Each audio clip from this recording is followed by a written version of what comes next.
Il y a 15 ans,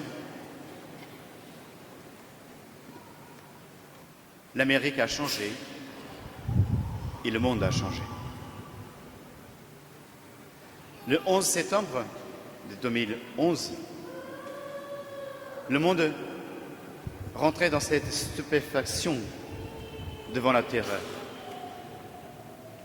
Un monde qui avait cru qu'on avait finalement retrouvé la sécurité, l'abondance, la paix d'une façon raisonnable.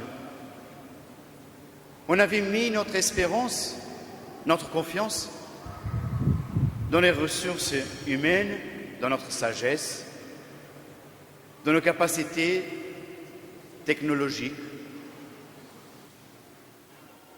dans les ressources économiques. Et on croyait que cela nous donnerait, sinon pas le salut, au moins la tranquillité de vie. Et depuis ce jour-là, pays après pays, nation après nation, on est surpris. Surpris de la terreur. Surpris de voir que notre espérance s'en va. Et c'est étrange qu'en ces jours, ce qui manque le plus, c'est l'espérance. On s'y croyait et on se rend compte que là, on avait mis notre espérance, finalement, ne marche plus. Vous pourrez penser, mais je comprends bien qu'il parle de cela parce que c'est le 11 septembre, mais qu'est-ce que ça a à voir avec les paroles de Dieu aujourd'hui? Mais si vous regardez bien, pourquoi le peuple, en bas de la montagne, a construit un veau d'or? Ils disent, voilà, c'est ce veau qui nous a sauvés. Moïse, il était disparu depuis 1 mois dans la montagne. Dieu ne lui parlait plus. Ils avaient besoin de sécurité. Ils ont dit, voilà, c'est celui-là qui nous a sauvés.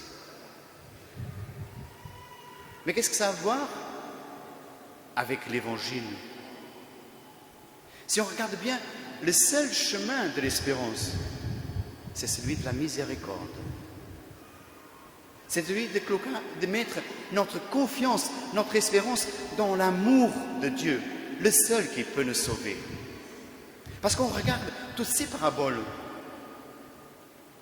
on regarde que la grande transformation est en celui qui espère toujours, et celui-là est Dieu.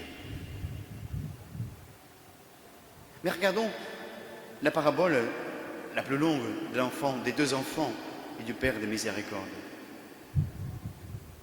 Le plus jeune, il avait mis son espérance, son désir, son pari dans les biens, dans la fête, dans la joie. Il ne croyait plus que son père lui pouvait donner ça. Alors il quitte la maison, il s'en va. Il avait désespéré de sa vie à la maison. Alors il veut tenter ailleurs. Il croit que les biens lui donneront ce que désire son cœur. Il croit qu'ailleurs, il trouvera ce que son cœur cherche. Alors il part. Et pour un moment, pendant que les biens y duraient, pendant que tout allait bien, il a trouvé son compte. Mais après, qu'est-ce qu'il retrouve? Le désespoir et le vide. Le fils aîné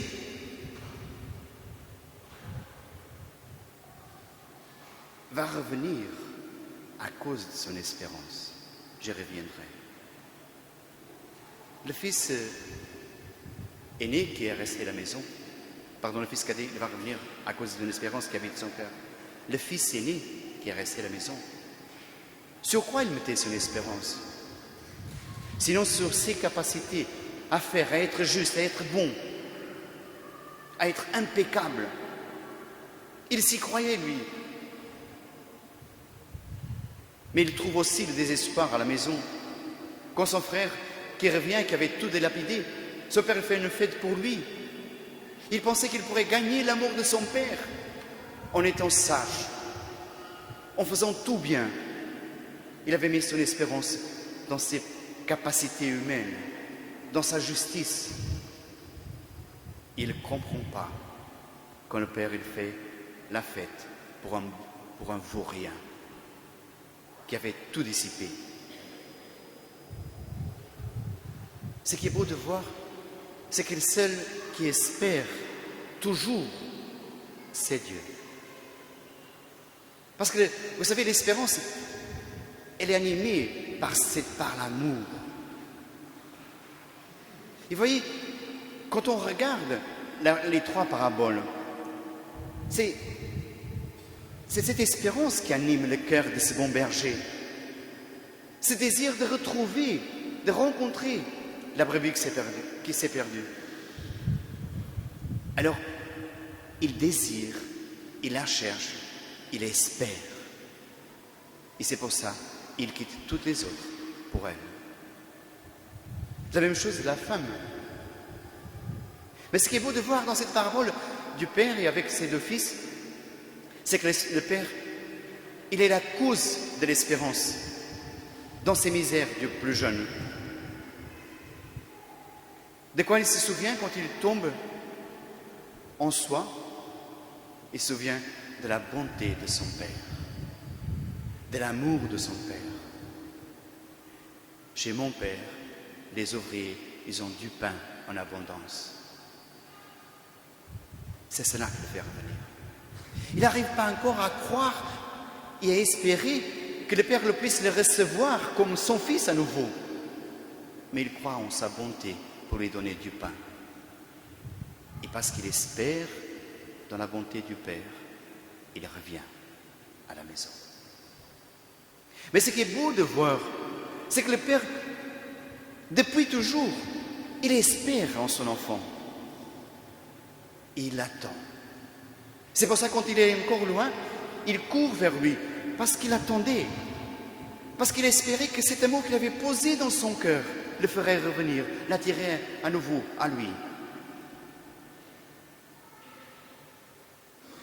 L'amour espère toujours. Alors mes frères et sœurs, devant ce monde et devant la réalité de nos vies, nous pourrons être tentés, nous aussi, de perdre l'espérance. Mais il faudra nous questionner, où est-ce qu'on met notre espérance? Dans une bonne vie? Dans nos biens? Dans nos capacités humaines? Dans nos ressources humaines? On a vu ce que ça a donné. Les paraboles nous y parlent. Ou alors, on peut mettre notre confiance, notre espérance en Dieu. Et même si des fois on retrouve en nous une grande misère, une grande pauvreté, même si on s'est perdu, comme la brebis, même si on s'est éloigné, comme les 2 fils, nous pouvons espérer toujours, parce que Dieu nous aime, toujours. Nous pourrons toujours retourner, parce que nous espérons en son amour, parce que nous savons que le cœur du Père ne changera jamais. Jamais. On ne sera jamais assez loin pour qu'il nous recherche. On ne tombera jamais assez profond qu'il n'y soit pas. On peut toujours espérer dans la miséricorde. Alors en ce jour, mes frères et sœurs, en ce dimanche, je voudrais demander cela au Seigneur. Que cette certitude de son amour, de sa miséricorde, anime notre cœur et nous fasse espérer en son amour. Mais plus encore, que devant ce monde qui désespère parce qu'il a mis sa confiance dans ses capacités, dans ses biens, dans ses ressources, il désespère parce qu'il voit que cela mène à rien. Nous soyons des annonceurs, des arrows. On dit comment on dit ça? C'est ceux qui annoncent des arrows? Non, non, des annonceurs. Je ne sais pas comment ça se dit. Des messagers, merci Chantal. Des messagers de cette espérance en la miséricorde de Dieu, en l'amour de Dieu. Alors, je voudrais vous proposer deux petites choses. Comme le fils cadet, je vous invite à rentrer chez vous, non pas à la maison, mais dans votre cœur. Et demandez-vous, en quoi j'ai espéré et j'ai été déçu? En quoi? En qui?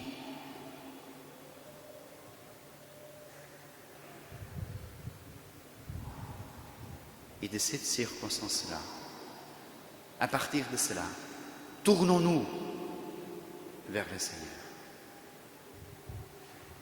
Tournons-nous vers son amour, sa miséricorde. Et donnons-lui sa grâce, la grâce de revenir à lui. Deuxième chose, soyez attentifs. Essayez de voir autour de vous les gens qui désespèrent. Et soyez des messagers, des porteurs de cette espérance en la miséricorde de Dieu. Amen.